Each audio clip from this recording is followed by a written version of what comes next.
महादेव लागिला लेके लागिला लेके लागिला लागिला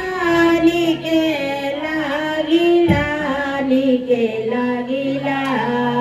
गुरु के चंदना लीलार भारत लागिला गुरु के चंदना लीलार भारत लागिला सोवेला बारी सोवेला बारी सोवेला सोवेला बारी सोवेला बारी सोवेला गुरु के जाटे गंगाधार भ्रालिक लागेला गुरु के जाटे गंगाधार भ्रालिक लागेला लागेला निके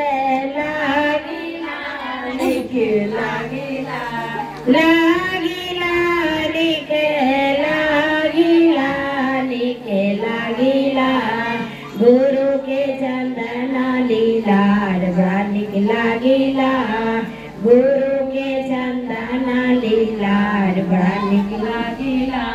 कान कुंडल शोभे गले नागे माला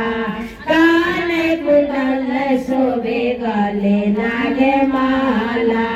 भंगिया धतूर गुरु के लागेला निराला भंगिया धतूर गुरु के लागेला निराला बाजेला बरी बाजेला बरी बाजेला बाजेला बरी बाजेला बरी बाजेला डम डम डमरुआ के आवाज भ्रालिक लागेला डम डम डमरुआ के आवाज भ्रालिक लागेला लागिला निके लागिला निके लागिला लागिला निके लागिला निके लागिला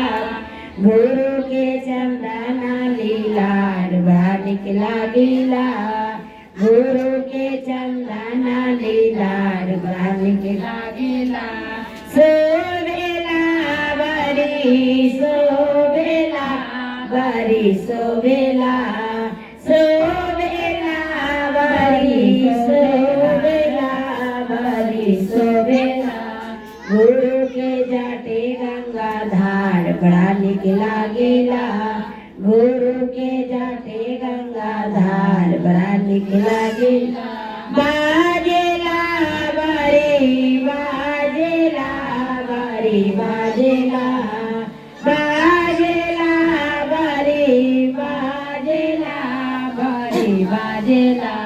डम डम डमरुआ के आवाज भ्रालिक लागेला डम डम डमरुआ के आवाज भ्रालिक लागेला एक बार प्रेम से शिव गुरु महाराज की जय हर हर महादेव।